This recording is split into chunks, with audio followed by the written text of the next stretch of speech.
बिस्मिल्लाहिर्रहमानिर्रहीम। अस्सलामु अलैकुम क्लास। बेटा लेक्चर नंबर 5 में हमने मेथड ऑफ रिमूविंग हार्डनेस पढ़ा था और हार्डनेस ऑफ वाटर पढ़ा था। इसके अलावा टेम्परेरी हार्डनेस और परमानेंट हार्डनेस के दरमियान में डिफरेंशिएट किया था।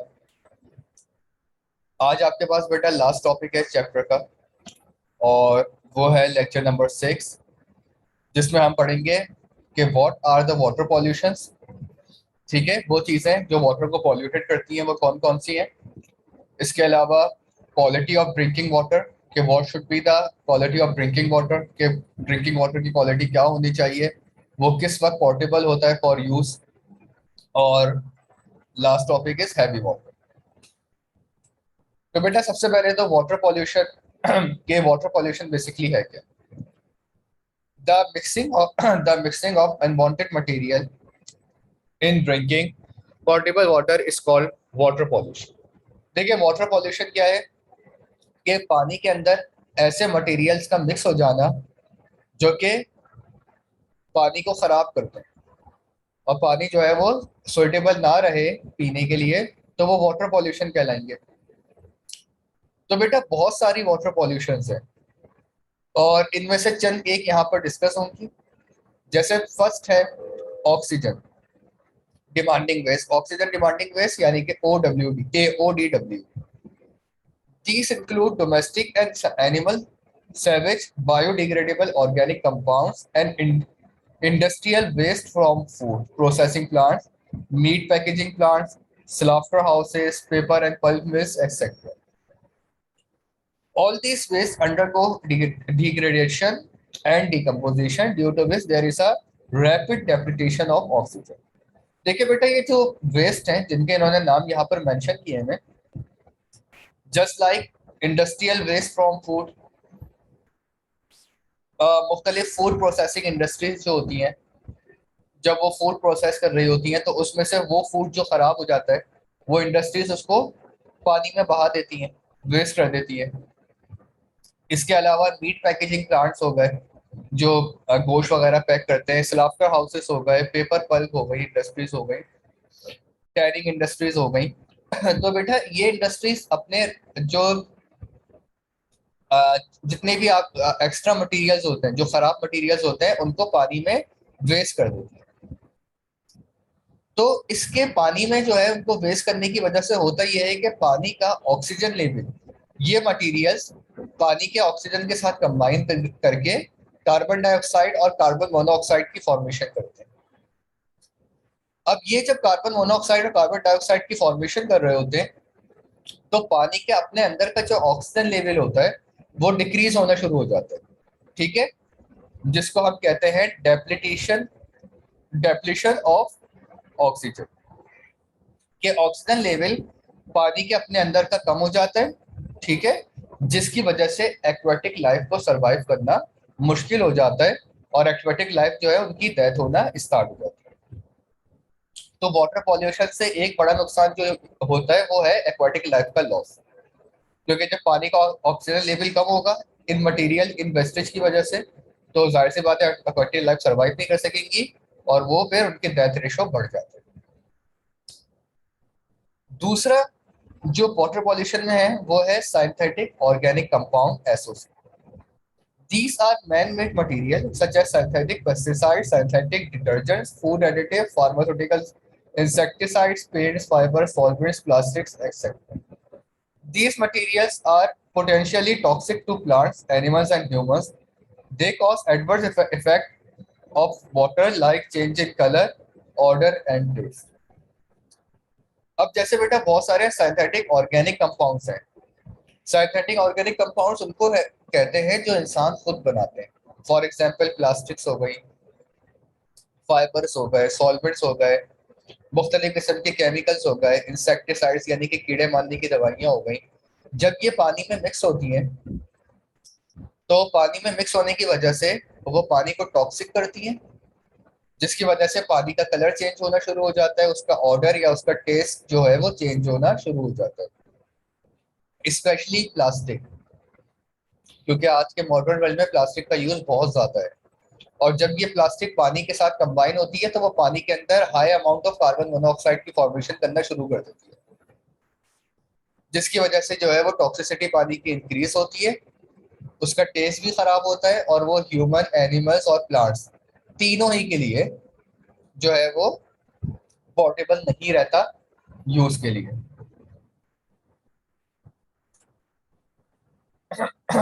थर्ड है आपका disease causing waste, micro organism. देखिए बेटा, मुख्तलिफ किस्म के बैक्टीरियाज, वायरसेस और माइक्रो ऑर्गेनिज्म जब पानी में मिक्स होते हैं तो ये भी पानी को खराब करते हैं। जस्ट लाइक आपका एक बैक्टीरिया, सॉरी, जैसे कि ये है आपका disease causing waste include pathogenic microorganisms which may enter water along with sewage and other waste and may cause damage to public health. These microbes, viruses and bacteria. Microbes किसको कहते हैं? वो element जो कि बहुत ज्यादा छोटे हों, जो कि नॉर्मल आंखों से नहीं देख सकते हम, जिनको हम माइक्रोस्कोप की वजह से मदद से देखते हैं। ये माइक्रोब्स यानी कि वायरसेस एंड बैक्टीरिया, इसमें दोनों आ जाएंगे, वायरस भी आ जाएंगे और बैक्टीरिया। ये जब पानी में मिक्स होते हैं तो मुख्तलिफ किस्म की वाटर बॉर्न डिसीजेस बनाते हैं। वाटर बॉर्न डिसीजेस यानी कि वो डिसीजेस जो पानी की वजह से, जिनमें सबसे ज्यादा जो मोस्ट कॉमन है वो है डिहाइरिया और कॉलेरा। ठीक है, पेट का खराब हो जाना, एक्सेस वॉमिटिंग होना पानी पीने की वजह से, टाइफाइड है, पोलियो है, डायनेस्ट्री है, हेपेटाइटिस है। ये वो डिसीजेस हैं जो कि इन बैक्टीरियाज की वजह से जनरेट होती है जब ये बैक्टीरियाज पानी में मिक्स होते हैं, पानी में पैदा होते हैं, और वही bacteria with the help of water हमारी बॉडी में जो है वो इंटर होते हैं, तो ये इन डिसीजेस की वजह बनते हैं। Agriculture water pollution. In modern agriculture pesticides, fertilisers and organic waste, manure are essential for producing high yields of for crops required for the world's growing population. There are over 1000 chemical compounds that are currently being. अब जैसे बेटा आजकल की agree modern agriculture के अंदर हम pesticides का इस्तेमाल करते हैं, यानी कि वो दवाइयाँ जो कि हमारी एग्रीकल्चर को, हमारी क्रॉप्स को खराब नहीं होने देती, कीड़े मार दवाइयाँ जिनको कहते हैं, क्योंकि क्रॉप्स के ऊपर जो है वो खास किस्म के बैक्टीरियाज लग जाते हैं, तो उनको खत्म करने के लिए पेस्टिसाइड्स का इस्तेमाल किया जाता है। इसके अलावा आपकी क्रॉप की प्रोडक्शन को इंक्रीज करने के लिए फर्टिलाइजर्स का यूज होता है और मुख्तलिफ किस्म के दूसरे ऑर्गेनिक वेस्ट का इस्तेमाल किया जाता है।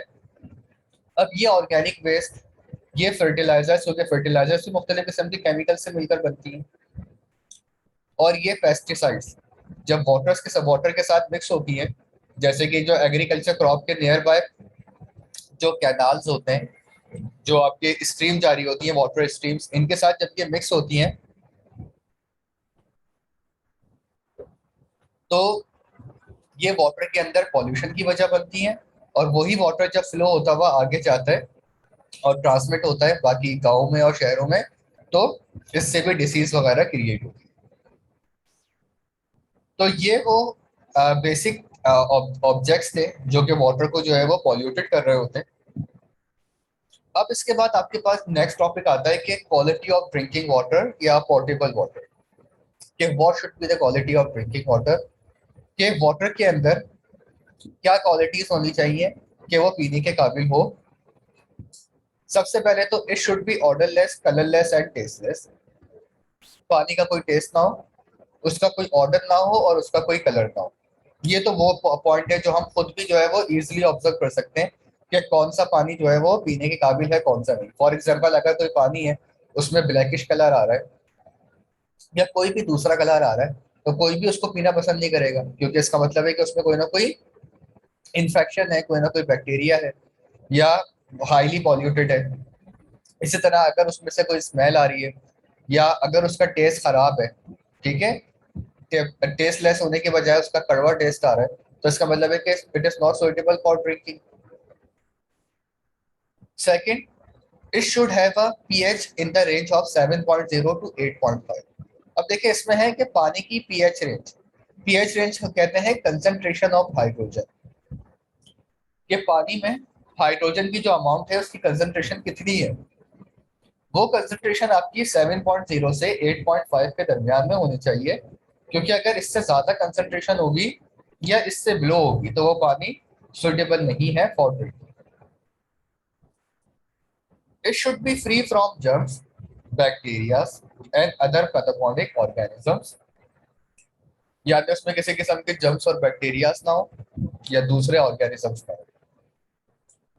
It should not contain any toxic dissolved impurities such as heavy metals and pesticides. पानी में किसी किस्म का मेटल डिसॉल्व ना हो, क्योंकि मेटल जब पानी में डिसॉल्व होते हैं तो वो उसकी हार्डनेस इंक्रीज कर देते हैं।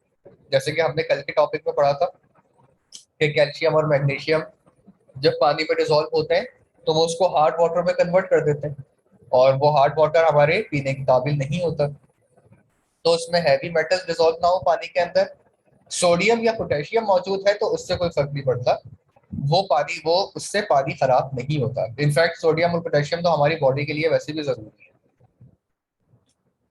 और इसके अलावा उनमें किसी किस्म की पेस्टिसाइड्स ना हो, क्योंकि बेटा पेस्टिसाइड्स तो वैसे ही पानी को टॉक्सिक कर देती है, क्योंकि ये दवाइयां हैं जो कीड़े वगैरह मारने के लिए इस्तेमाल होती है, इंसेक्ट्स को खत्म करने के लिए इस्तेमाल होती है। तो लाजमी बात है कि ये हाईली टॉक्सिक होती है, और जब ये पानी में मिक्स होंगे तो पानी की भी टॉक्सिसिटी को इंक्रीज कर देगी।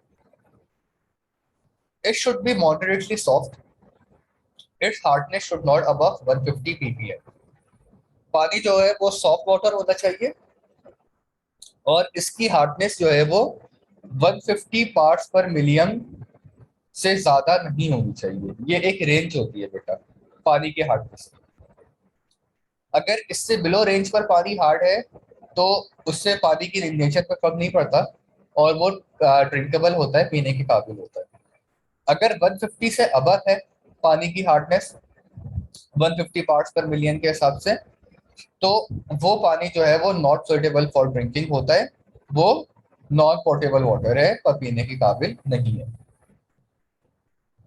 तो बेटा ये थी वाटर पॉल्यूशन और क्वालिटी ऑफ ड्रिंकिंग वाटर, जो दो टॉपिक यहाँ पे कवर हुए हैं। आई होप आपने अंडरस्टैंड कर लिए होंगे। अब लास्ट टॉपिक है आपका ordinary water and heavy water. Ordinary water क्या है? Water molecule which contain protium isotope of hydrogen are called ordinary और लाइट वाटर। ऑर्डिनरी वाटर किसको कहते हैं?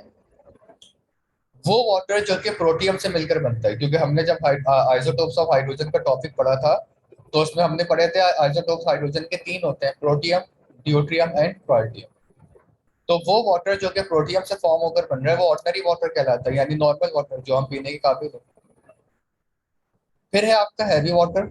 Water molecules which contain deuterium heavy isotopes of hydrogen are called heavy water. देखिए बेटा, वो water जो कि ड्यूट्रियम से कंपोज होकर बनता है और जिसका फॉर्मूला H2O के बजाय D2O होता है, तो वो कहलाता है हैवी वाटर।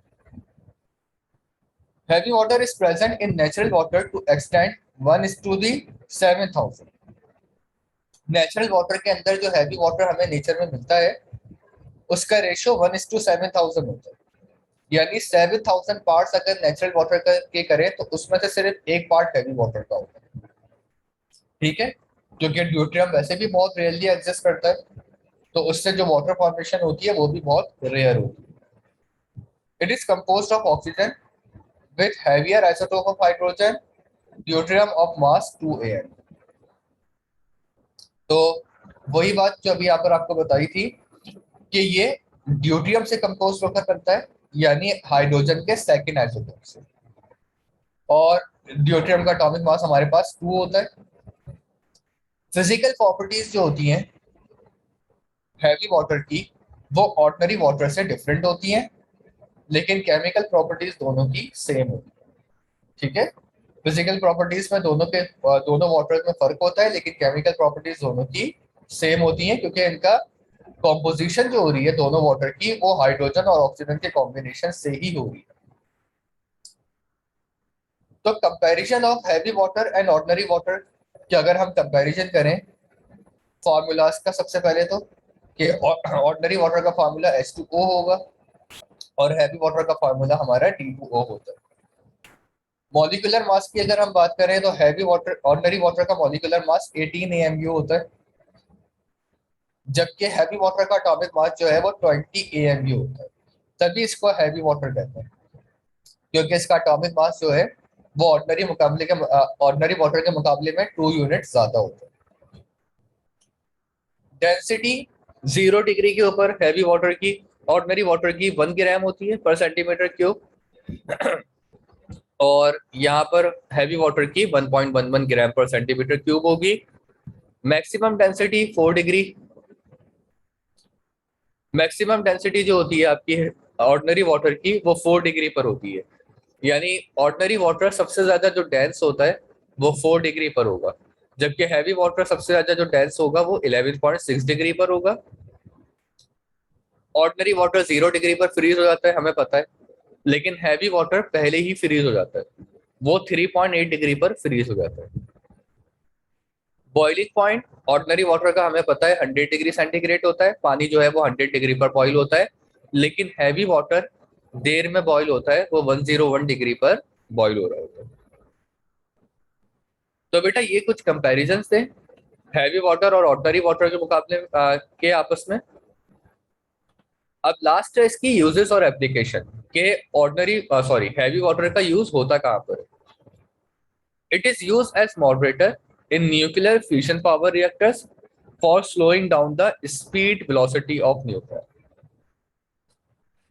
सबसे पहले तो बेटा, जैसे कि मैं अपने अपने प्रीवियस लेक्चर्स के अंदर भी बता चुका हूँ कि हैवी वाटर का सबसे ज्यादा यूज होता है moderator, as a moderator in nuclear power plants.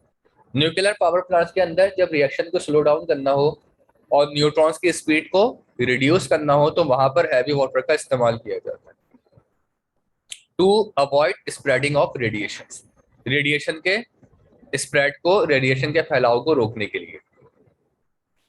Heavy water is use as pressure in biochemical researches.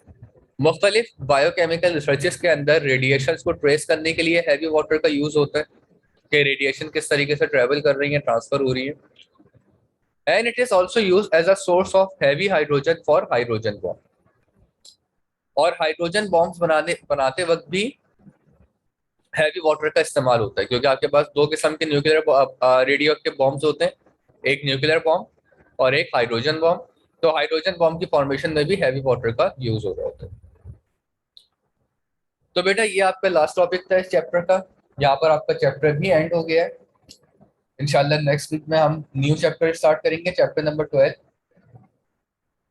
जितनी भी थ्योरी की वर्किंग है इस चैप्टर की वो काइंडली अपनी कॉपीज में जरूर कर लें और उसको चेक करवा दें, और बाकी इससे रिगार्डिंग कोई इशू हो तो आप उससे डिस्कस करिएगा।